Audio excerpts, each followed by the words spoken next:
to the third thanks Zoom lady, third webinar of AWP's Water and Climate Dialogue series.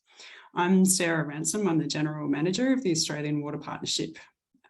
As you've heard, this webinar is being recorded, so this is just for internal purposes, but we do plan to share the part of the session that has the presentations in it. Before we really get into our session today, I'd like to just hand over to our friend Sonia Cooper, who's a Yorta Yorta woman, for an acknowledgement of country.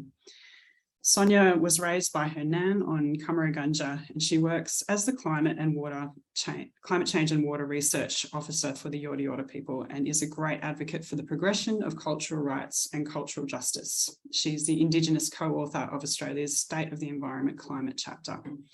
Over to you, Sonia. Thank you, Sarah. Yeah, this is an acknowledgement of country. I understand that all of you will be zooming in from all parts of the country today. Today, I'm here on Yorta Yorta country. I am here at Cummeragunja, and I'm not sure if my camera is showing, but acknowledging country is extremely important.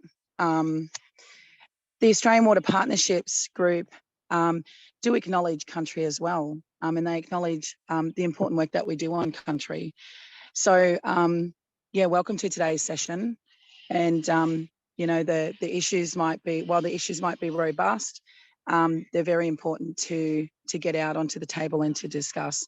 So in acknowledging where everybody is coming from, I can see that there is a small group on the line, Sarah. I don't know if people want to put in the chat exactly where they're zooming in from today and acknowledge the country that they are on. But I also pay my respects to my elders and any other traditional owners on the line today. Thank you. Thanks, Sonia. Thank you for that thoughtful acknowledgement. And I think it's a great idea if people can jump into the Zoom and let us know where you're joining from. So that will help us to connect with country from all different places where we're joining from. And Sonia, it was great to meet you in person last week at the AWP Partners Workshop as well. It is our great pleasure to continue to host conversations about the importance of collaborating with Indigenous peoples in the international water sector to address the challenge of climate change. I'm sure all of us on the call know that according to UN Water, between 2001 and 2018, 74% of all natural disasters were related to climate issues, primarily drought and flood. Water is climate. So this is the idea that underpins AWP's approach to understanding the complex idea of how to strengthen resilience. For us, everything we do to achieve water security needs to acknowledge and factor in the threat of climate change to people and to our systems. Of course, this is a complex challenge because climate change is experienced differently by different people in different places. Resilience as an idea is therefore both very local and a huge global challenge, something the international community is becoming more aware of. And fortunately, today we have amongst us traditional owners with thousands of years of knowledge of managing land and water. So we want to listen and learn better, and we also hope others globally will do the same.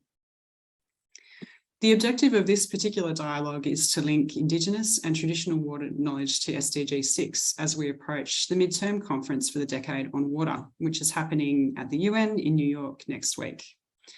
In this way, we can begin to understand the role that Indigenous and community knowledge can play in the international water for development sector. All of us at AWP are learning constantly about culturally appropriate and respectful ways of engaging with Indigenous peoples from Australia and around the world. Part of this idea is recognising that we are in dialogue, and this meeting therefore builds on learning from two previous online gatherings. Our first session that we hosted last year was a webinar focused on setting the scene with the linkages between water management and climate change, with a focus on Indigenous and traditional water knowledge in Australia and across the Indo-Pacific region. It presented examples of locally led water management activities that consider traditional knowledge and climate risks in their design, to have mitigation and adaptation outcomes. Then we moved on to a second dialogue, also hosted, I think, last year. And in that one, First Nations speakers from Australia and the Indo-Pacific region presented their experiences of engagement between their communities and knowledge systems and the dominant water management models. Participants contributed with their experiences with engaging with Indigenous peoples. That dialogue aimed to share the complexities of bringing traditional knowledge and Western science together to inform climate resilient water resource management in Australia and in the Indo-Pacific. For us, both these sessions raised a number of questions and principles that could be applied to our engagement with Indigenous peoples. So just gathering from what we heard in those two dialogues, these included investing in relationships, ensuring there's enough time and flexibility in programming, recognising that knowledge comes in different forms and is not always immediately available to outsiders. We heard a lot about consultation fatigue being a real issue, and that often communities are approached by multiple researchers, yet are not engaged in what happens with their information after data is collected. With this series of dialogues, we aim to share about the endeavours, achievements and challenges of our partners from Australia and the region in the climate action space. It's very important to us that we host a safe space for thoughts and conversations and to be part of a learning process. So we encourage people to participate in a spirit of openness and with respect. We're also mindful that the language we use today can be used in different contexts and has different definitions. We respect that in Australia, there's over 500 languages and countries, and we respect traditional owners' boundaries and self-determination. Today, we're continuing a conversation rather than trying to define one group. I'm very proud to be leading the AWP in our efforts to bring together water managers across Australia and the Indo-Pacific, Indigenous and non-Indigenous people, to share stories of their water resource management and climate adaptation journeys.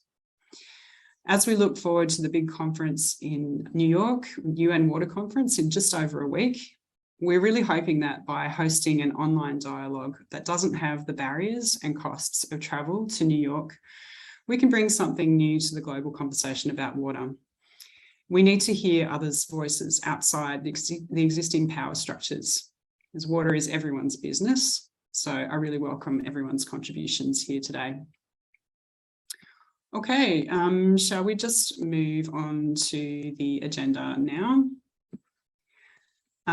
So today we're going to be hearing from Indigenous peoples who have been engaging at the international level. So they'll share with us some insights about how that works currently and their vision for the future. And we're also incredibly privileged to have a short video presentation from the Special Envoy for International Water Affairs from the Kingdom of the Netherlands, and also the Special Rapporteur on the Right to Water from the UN.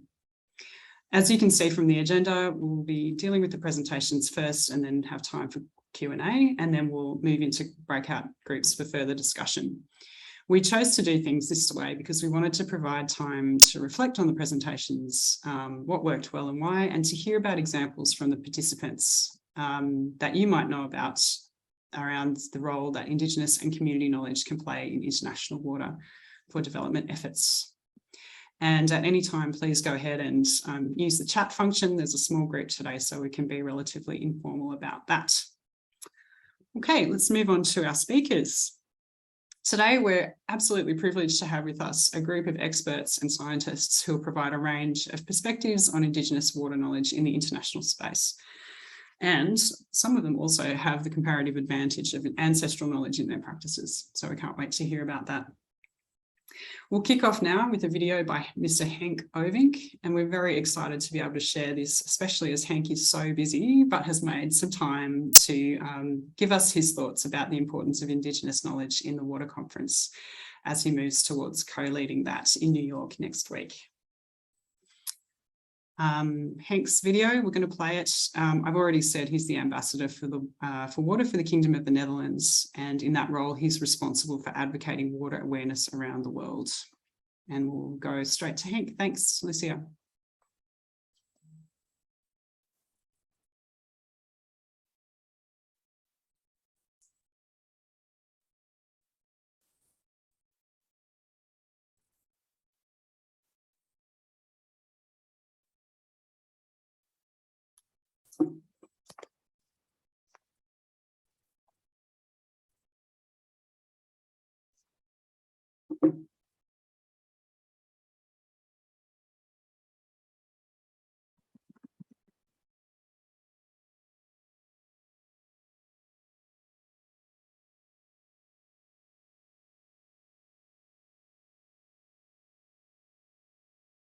Looks like we might have an issue with the audio on the video there. So what we might do is move to the first of our in-person presentations, and we'll see if we can get, oh, there it goes. Okay, sorry, back to plan A. Thanks. I'm Henk Oving, Special Envoy for International Water Affairs for the Kingdom of the Netherlands. And it's a pleasure to address you all today in this third online dialogue on sharing water and climate stories ahead of the UN 2023 Water Conference. I want to thank the Australian Water Partnership for their leadership for Indigenous peoples and for convening these important dialogues. I don't need to convince you all that meaningful action is needed. The world is facing an alarming amount of water challenges, from people being left behind when it comes to the human rights to safe drinking water and sanitation, to our climate crisis that often manifests itself as a water crisis. Worsening floods, rising sea levels, impacting especially small island and development nations, shrinking glaciers, droughts and wildfires. Look at the tragic bushfires in Australia. These water-related challenges and tragedies are hitting our marginalized communities and Indigenous peoples hardest. With next week's UN 2023 Water Conference, I am convinced that we have a once-in-a-generation opportunity to turn the tide, to create a watershed moment for the world and to turn challenges into opportunities. And we have no choice. The Netherlands, together with Tajikistan, are proud co-host of this first UN conference dedicated on water in nearly 50 years. And together with UNDESA and UN Water, Tajikistan and the Netherlands started our close cooperation towards the conference 2 years ago. Our vision of the conference is that the Water Action Agenda, as its outcome document, can set change in motion with bold actions and commitments at all levels, across all scales, sectors, and interests. The conference is inclusive, cross-sectoral, and action-oriented, and we're therefore very satisfied and happy to see the active involvement and contributions of various Indigenous peoples' networks in the preparation of the conference. Indigenous groups are actively involved in not only the preparations, but also shaping the agenda of the special events, during which many of you will feature as speakers or moderators. Similarly, we see an unprecedented number of side events that are led by or involve Indigenous speakers. It's great to see that Indigenous groups are really taking the opportunity of the conference to make your voices heard and shape the agenda. And we trust that this will continue and even take more force in the implementation and follow-up. The follow-up of the implementation of the Water Action Agenda and to scale and replicate the commitments coming out of this. Because in the end, it is by concrete actions on the ground in your communities and mine that we will make the real difference, the watershed moments that we strive for. We need to actively reach out to you, to women and girls, Indigenous groups, vulnerable communities, and bring in the participation of private sector, finance, and governments from across the world. We need to make use of your strength and respect the knowledge you have on water and sanitation and hygiene solutions, on energy, on environment, and on climate in terms of sustainable management of aquatic ecosystems, as well as in the democratic governance of safe drinking water and sanitation. Ladies and gentlemen, by acting together, we can do this. Only together we can create a water secure world for all, forever, everywhere. And I wish you a successful dialogue, and looking very, very much forward to welcoming you next week in New York or online. Thank you. And a very big thanks to Henk for his insights and his encouragement to do more in working together.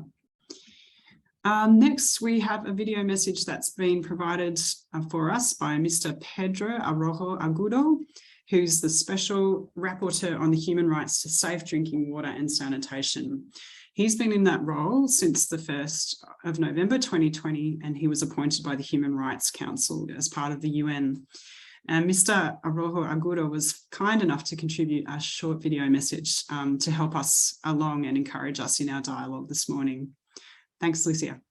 Friends, as I explained in my thematic report a year ago to the Human Rights Council in Geneva, indigenous peoples, despite being the original peoples of islands and continents around the world, continue to live marginalized and in conditions of extreme poverty, having suffered all kinds of injustices during colonization and even in the post-colonization period.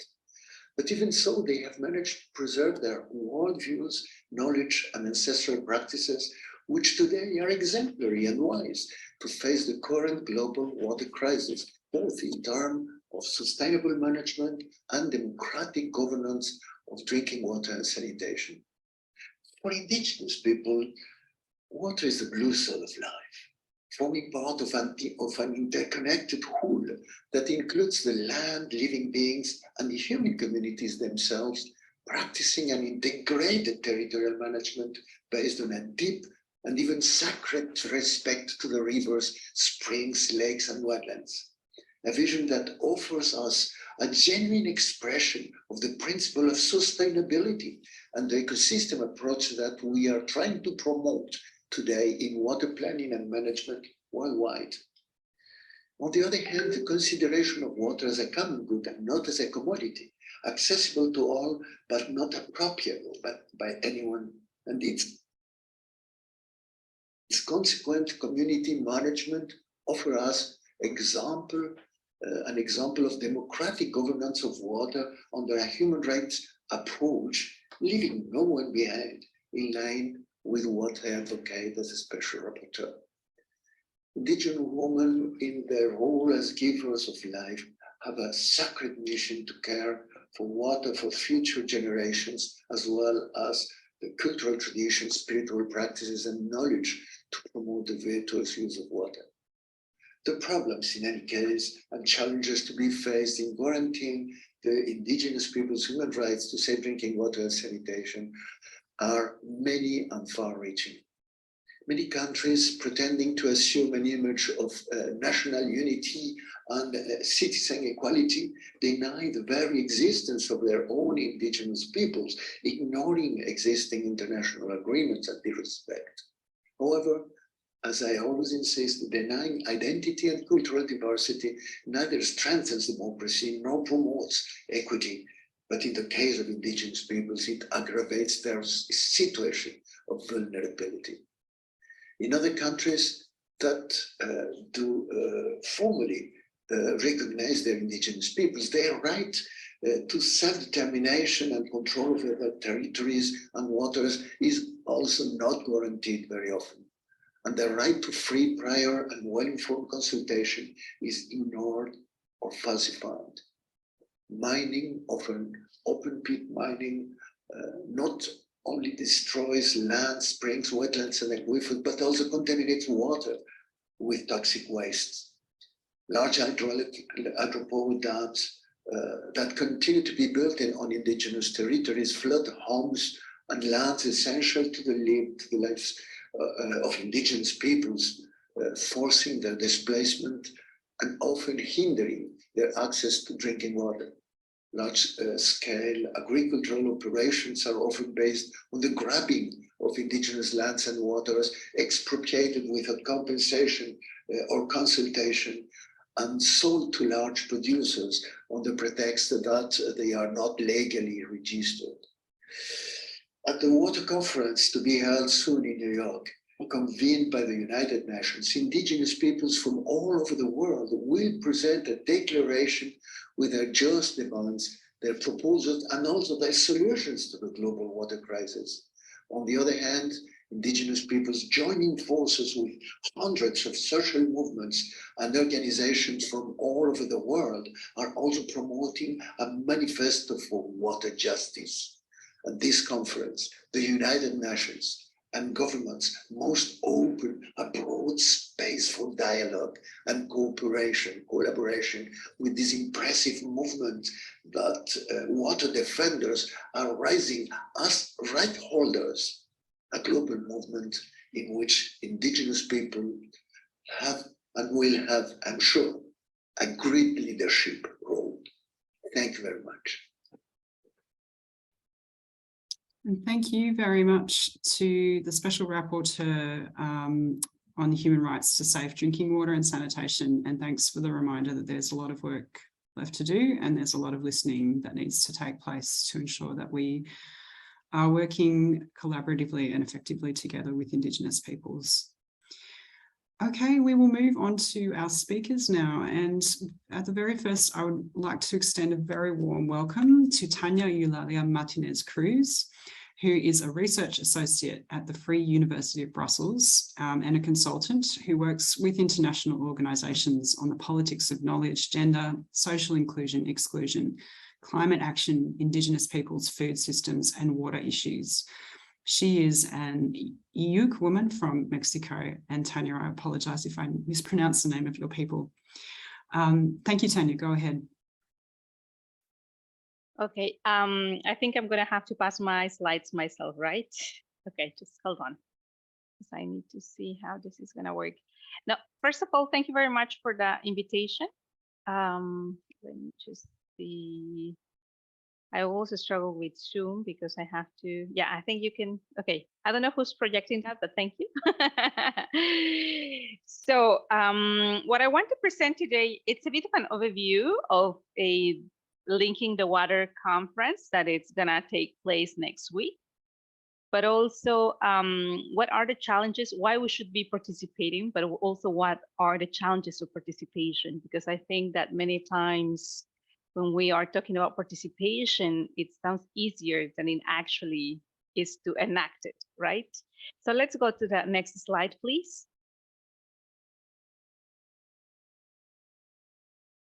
Is that, yes.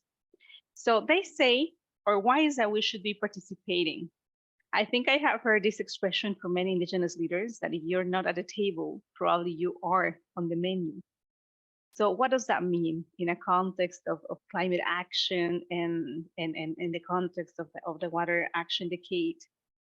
So I think it's more and more recognized that Indigenous peoples play a role with their practices, with their knowledge, with the ways of living, a crucial role for the sustainability of this planet.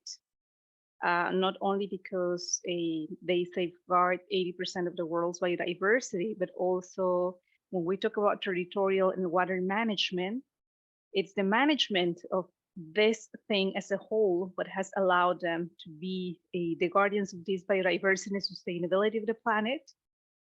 But that despite they have been marginalized for centuries, they still have been shown to be the best people that can adapt to changing conditions and etc. So if they play such a crucial role for the world's sustainability, it makes sense that they should be also be having a saying on what is happening in their territories with their waters. The sad part is, and that's why I bring this quotation, is that every year we know that close to 300 environmentalist activists are being killed, and many of them are Indigenous peoples and are at the front line of defending territories and water. So they are pretty much right when they say if you want to be part of the menu, you should have a seat at the table. The next one, please. So, but what does it mean to not leave anyone behind? Many times I've been working in international development for many years. And even though we like to say that we want to create participatory and inclusive approaches, like I mentioned in the beginning, like making them or building them, it's more challenging than what we imagine. And I will elaborate on that as I take you in what it was, the process for Indigenous peoples to be engaged in this water conference. Because it takes a lot of advocacy, a lot of work to convey messages, but also to open up spaces. Can we go to the next one, please? So one of the things that we saw when this Water Action Decade was launched, we know that it's the first time in 50 years that the UN is inviting to a water conference, because most of the world water-linked events or conferences gatherings are led by private industry. And a narrative that I found really interesting during the Water Action Decade was that a lot was talking about, yes, we all have the right to water. We need to ensure the right to water to everyone. But within the narrative, there wasn't so much a focus on a right approach. And what do I mean by that? Because we say we have the right to water, but at the same time, I was mentioning the statistics, the figures of how many indigenous peoples are threatened every year by extractive industries, by international industries, but also many national plans that on the name of development end up displacing indigenous peoples, grabbing lands and waters. Everyone was talking about we need to ensure the right to water, but no one was mentioning what is happening, why people it's having their rights to water violated, the grabbings, the pollution of many mining companies or many other industries. What is causing that many people cannot enact their right to water? So can we move to the next one? So I think what we learned in this process is that we need to create partnerships if we really want to show that we can bring something to the table, if we want to have that seat at the table.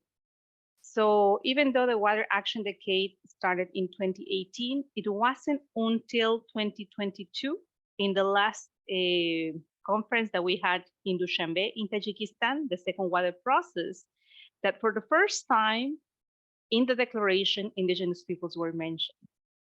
When we think of climate action in all the COPs and all the different processes that have been running at an international level, it was surprising not to see indigenous peoples included in many of these declarations. But also, I remember that we were in a press conference because what we did is like a group of indigenous peoples from different parts of the world in collaboration with the Permanent Forum, the UN Permanent Forum, but also other UN agencies, went to Tajikistan with a task that we needed to show why is that indigenous people's participation was important in this process. And everyone was talking about indigenous peoples like they were missing actively in this whole dialogue. Nevertheless, many of us were there, and many of you in your territories are working at the front line, securing water, not only for your people, but also for other peoples. So one of the big things or positive things that we achieved in this conference in Dushanbe was that for the first time, indigenous people was included in the declaration, but also that we managed to get our forum where we showed, or the narrative that we tried to break was indigenous peoples are game changers, but also why is that indigenous peoples are so relevant for that? Can we move to the second one, please? To the next one, sorry. So some of the challenges that we saw in the process to access to this water conference, because yes, everyone says let's make inclusive processes, but participating is not as straightforward as we wish, because when we saw initially how many people was registering in the first accreditation process, we only could identify two indigenous organizations. And then we started to wonder why is that people is not having access to these spaces. And one of them is linked to self-identification. When we talk about indigenous peoples, we talk about ourselves as right holders, not as stakeholders. And as you probably know, not all the states around the world recognize that indigenous peoples exist because they don't want to guarantee them rights. When people wanted to register in this Water Action Decade, one of the requirements that the UN had is like, you have to show that you are indigenous. And for many people, it made sense like you have to show a document that says you're indigenous, but at least in my country, and if we read the Declaration of Indigenous Peoples' Rights, self-identification, it's one of the things that can make us or can acknowledge our origins or our linkage to indigenous communities, but also because not many countries are acknowledging or recognizing legally indigenous peoples, that instead of defining who's an indigenous or not indigenous person, we have a set of characteristics that allows you to self-identify as an indigenous person. So when the UN says you can come, but you have to show to me that you're indigenous, then it's contradicting and in a way violating that idea of self-identification, and therefore preventing people from participating. And that was one of the things that we saw. Probably many of you also saw that understanding the way that the Water Action Decade was unfolding wasn't so straightforward again. And we had to do a lot of advocacy and research to try to support different indigenous peoples in participating in this process.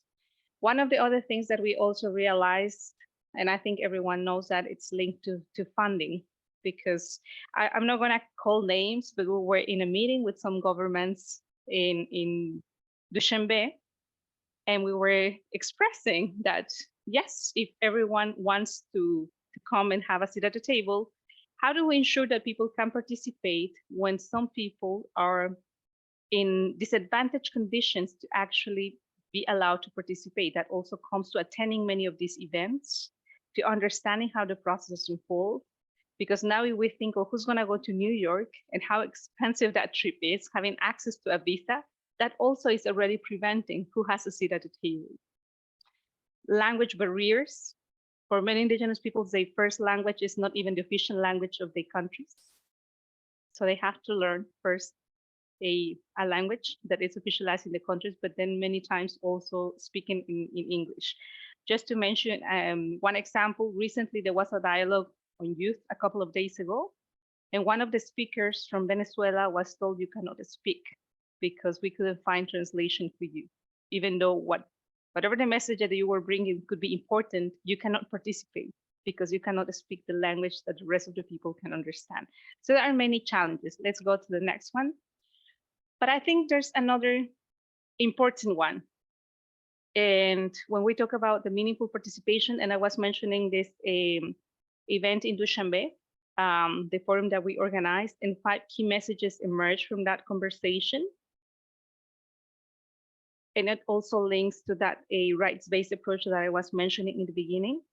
Then when we talk about water in general, we think about water as a commodity. And one of the key messages that we were trying to bring up is like water is something beyond a commodity. There are many relational values that are not so easy to transmit and to share, but that are undermined in general by mainstream policy making. Also, when we were participating during this whole Water Action Decade, and at one point, there were going to come up some concept notes that would lead to the themes guiding the conference in March, that is happening in a couple of weeks.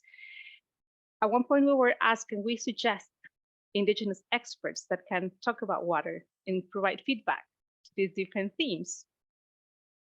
But I think one of the challenges that we also saw is, like, in general, when I think of my people, we don't separate water from territories. We don't separate, or we don't think of what's the water that we have in an orange that we are eating, or the water that we have in a spring that we use for rituals, for example, like in this picture that I'm showing, and that's an example that I love giving.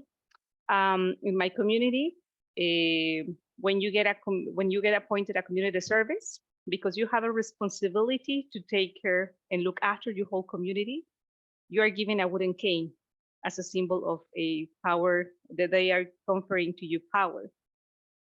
But when you have to hand this wooden cane to the next person the next year, you have to wash that wooden cane in a spring, and the water of that spring is sacred.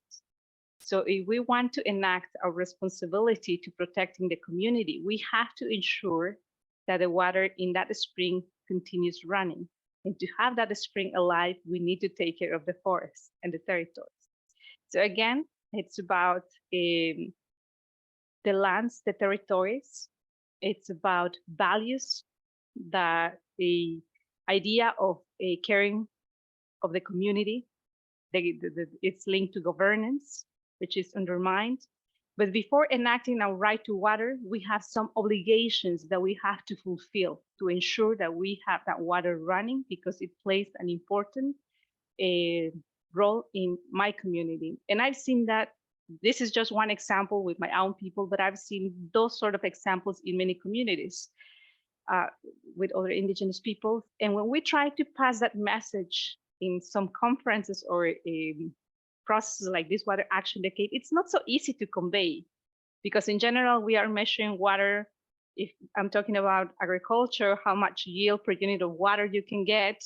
If I'm talking about a bioenergy, we can talk about how much yields or bioethanol you're getting per unit of water too, and stuff like that. But we try to measure everything, but there are some intangible ways that we cannot transmit so easily, and there are some other values that are more relational than instrumental. And that's also something that we saw in the whole process. And we had to do a lot of advocacy in that sense. But at the same time, even though doing advocacy sounds pretty easy and straightforward, finding the right way to communicate those messages to a broader audience, it's not so easy. And that's another of the challenges. How do we bridge different communities to have a common understanding? So if we want to have a seat at the table, if we want to have a real conversation, then that also means that we have to be speaking the same language, which is not so easy to achieve many times. Can we go to the next slide, please?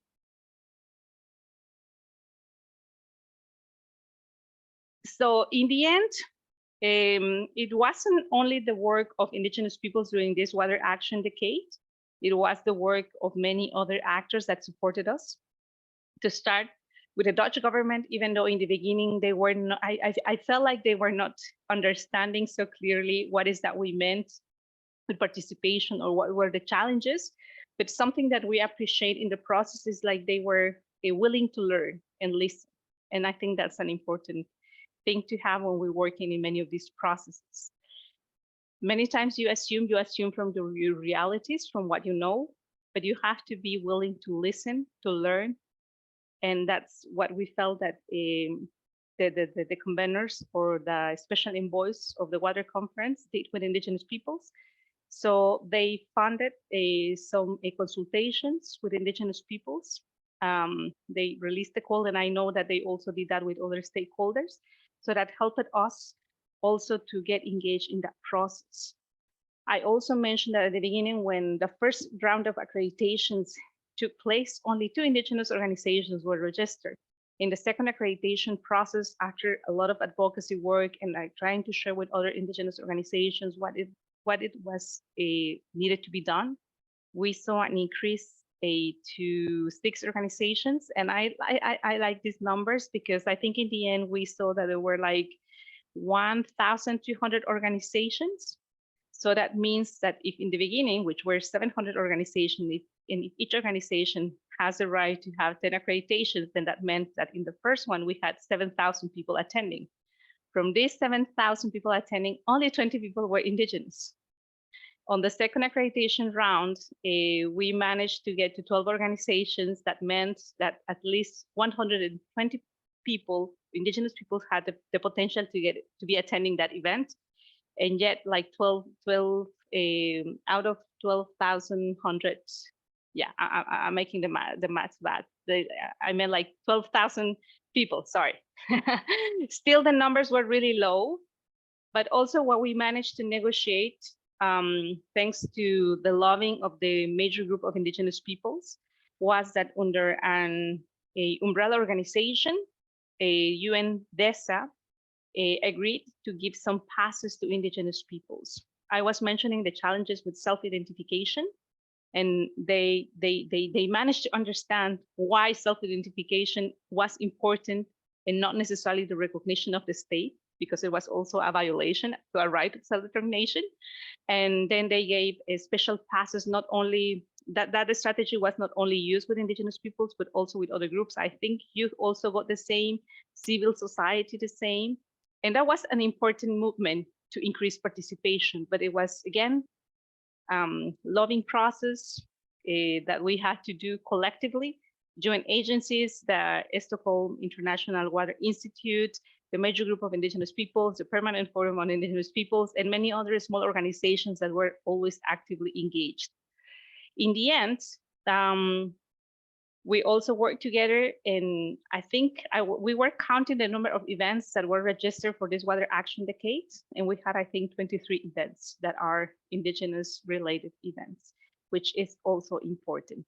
Again, a lot of the work that we need to be doing is breaking the narratives, trying to share to other audiences what are the challenges that we are facing, why is that it's important that we have a seat at the table, and how is that we can, or how they can help us to have that seat at the table. With my colleague David from the Stockholm Water Institute, we were making the maths. If we think about sustainability again, if 80% of the biodiversity is held in Indigenous territories, and if we're thinking of resilience and sustainability, then at least I would say 80% of the people participating in these processes should be coming from Indigenous communities. I know that sounds like being a bit dreamy, but still I think that's what we should be pushing, because if there are people whose knowledge has been undermined, if there are people that have practices that have helped to the resilience of this planet, which are Indigenous peoples, if there's people that has helped to keep a water bodies healthy, that can ensure water security for the whole world, they should be having a seat at the table. Can we go to the next slide? And this is it. I just tried to give you an overview. It was more like sharing what we were doing in this process, that sometimes it's hard to break narratives, that the idea of participation sounds easy because we love saying we like to build inclusive approaches, but many times there are many challenges when we want to implement these initiatives. Do you have questions? I will keep them for the end, I think. Thank you. Thank you, Tanya. Thank you for your incredible advocacy and all the hard work that you've done to increase the numbers of Indigenous people who are able to participate in the UN Water Conference. I really hear your point, though, about the structural and institutional barriers. And you raised an idea of Indigenous people and their particular relationship to sustainability and biodiversity. And I think that's an interesting thing to think about as in terms of a game changer for the conference. You know, can we change the way that we're looking at this whole agenda to align more with the values and knowledge that we're privileged to hear from you and from other colleagues. Yeah, thank you for your presentation. It really enriched my understanding of some of the political dynamics and the access dynamics around the conference, and also about that idea of expanding this idea of water so that we're able to value different knowledge systems in that relational sense you described. I'll hand over now to our colleague, Brad, who is part of the Australian delegation attending the water conference. Associate Professor Bradley Mogridge is a proud Camilla man from Northwest New South Wales who now lives in Canberra. He is a researcher in Indigenous water science and also a PhD candidate at the University of Canberra, along with a role as a part-time Indigenous liaison officer for the Threatened Species Recovery Hub. Brad, I feel like our bio of you is outdated and you have a million more affiliations and roles that you've acquired over the last few years, but I'll hand over to you now. Thank you. Thanks, Sarah. There we go.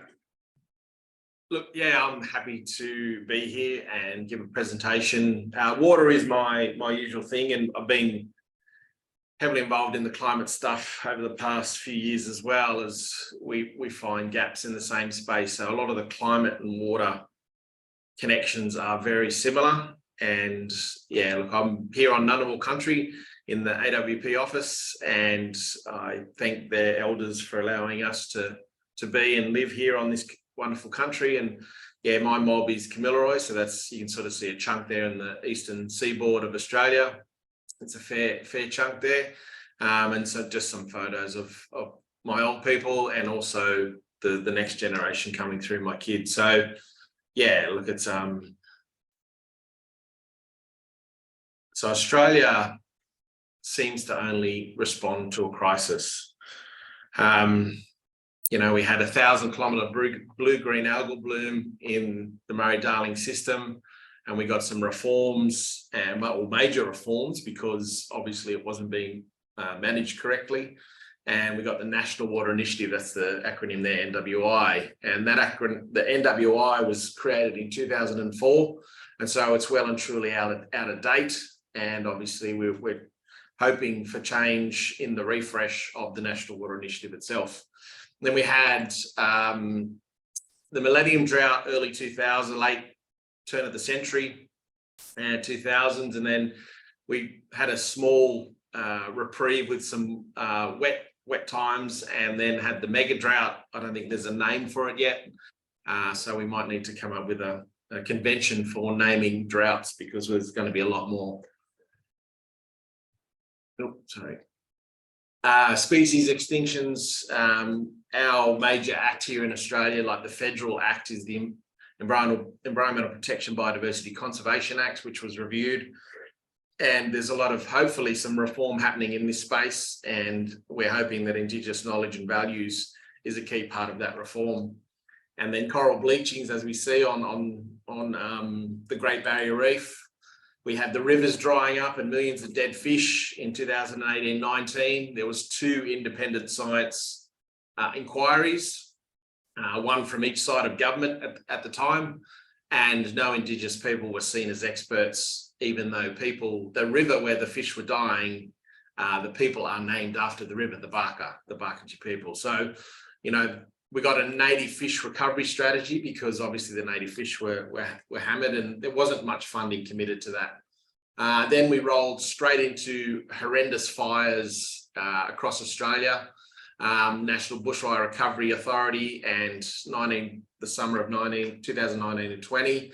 And then we've just seen, we've just come out and they've declared La Nina is over on the Bureau of Meteorology. So we've just had devastating floods across Australia with cyclones, and also the impacts of La Nina, and they were highly exacerbated and more intense because of climate change impacts. So where is our climate voice? I don't think we have one. We're on the driest inhabited continent on Earth, and one of the oldest surviving cultures on the planet, but we struggle to have a voice. And why is that? We're always being impacted by decisions that exclude us. In Australia, we're the only colonised modern country without a treaty with its First Peoples. We're always an afterthought or out of scope in major projects and research programs. Review after review finds us that we're always hearing of what we don't have. We know what we don't have. So, you know, I suppose those reviews can stop telling us. And then to a point, you know, those non-Aboriginal voices telling our stories. You know, there's no disrespect in that, as I state there. You know, the fish kills we saw in 2018-19, you know, those had those science panels, and Aboriginal people weren't seen as experts of knowing their rivers. And so that was highly disrespectful, that bit, from the 2 convening science panels, but, you know, we're going to keep pushing on. This is where I do a lot of my research, the Guida wetlands. It's on my country. It's looking very healthy there in October, and you can see a boom. That's sort of to stop water hyacinth, which is a highly toxic weed or aquatic weed that does major damage to the country. And then you'll see this photo here of my son walking across that exact waterhole, and you can see the boom on the ground there of water hyacinth. So, yeah, that was only 2 months later. So we had intense heat and no inflows, and what we saw was that waterhole dry up. You can sort of see, if I go back, you can sort of see he's not happy. He just doesn't feel good. You know, his shoulders are a bit drawn and down, his head's down a bit. So I suppose, you know, those sort of impacts, you know, that's the next generation. You know, he's feeling the impact of climate change. He's walking on it. So also our voices are lacking because of lack of free, pro, informed consent or veto. We cannot say no. We can't say no to projects that are going to impact our country in adverse ways, we believe. Whether that's climate-related ones, we've got 850 wells of coal seam gas going into our country. And we said no, but a tribunal said yes. So we got overruled by a tribunal. We're always walking in two or more worlds, the Indigenous world and non-Indigenous world. Myself as a scientist, it's sometimes a challenge to fit at all in some of those worlds. I don't live on country. I'm a long way from my country, so there's that challenge. There's a lack of Indigenous baseline cultural data or research to actually credit or actually reference. We find that it's slowly growing, but there's still a lack, and we're keen to decolonize climate science and get rid of climate colonialism. We may not even have a word for drought because it's not in some of our languages. So you got to think about that. We're always up the back of reports and policies, plans and legislation. We don't have a national Indigenous climate advisory mechanism, no national climate strategy for Indigenous people or a centre of excellence. So there are a few little bits and pieces popping up. So we have hubs in research areas, which is great to see, and Indigenous people are part of that, but it's pretty slow. So traditional knowledge of climate change is not myth and legend or folklore or fable or mumbo jumbo. We see it as an ongoing understanding of thousands of years of observation on the driest inhabited continent on Earth, and even adapting to climate change. There's some science and research done of people telling and retelling stories of having to move to higher country because the sea level was rising at the end of the last ice age. So those stories are still there and still retold. So we saw the AR6 from the IPCC in 2022 released, and Working Group 1 document, which is the science document, struggled to actually connect with Indigenous knowledge. And they referred to Working Group 2, which was the way forward. So we had Working Group 1 doc, Chapter 1, page 40, Indigenous and local knowledge. And could I just move that up? Is most extensively done by IPCC Working Group 2. And then we had Indigenous and local knowledge includes information about past and present climate states. However, assessing this knowledge and integrating it with scientific literature remains a challenge to be met. I see that as an excuse. That's not good enough. So the lack of assessment capability and integration leads to the most Working Group 1 chapters still not including Indigenous local knowledge in their assessment findings. So this is a highly influential document and obviously a process that goes for many years. And I think there's a real challenge to meet that. So what we had was, we produced a paper on this in The Conversation. It's an Australian article, online article, which has a great readability, and obviously government and research world reads it closely. And we wrote a conversation piece around our voice still being excluded in climate. And it was published in March last year between myself and our colleagues. And so we had two authors, Nina and Greta are not Indigenous lead authors of AR6 chapter 11, which is Australasian chapter. And then we had three invited contributing authors, myself, and two awesome, deadly Aboriginal women or Aboriginal Torres Strait Islander women that contributed to specific sections of the draft report. And so what we found was that we were just contributing authors. We had 600 words to contribute. That's all. That was our maximum. There was very little Indigenous scholarship to reference, and some of our messages was, it's too late for mitigation. Time is over. The saltwater intrusion, sea level rises, as the saltwater intrudes on some of these smaller islands, especially northern Australia and our coastal systems, people are losing their country. We've seen climate extremes, the climate extinction with a small marsupial. And I suppose our message was time for adaptation is now. And then we had COP27 in Egypt, and Brother Phil went over as part of the AWP and an Australian delegation.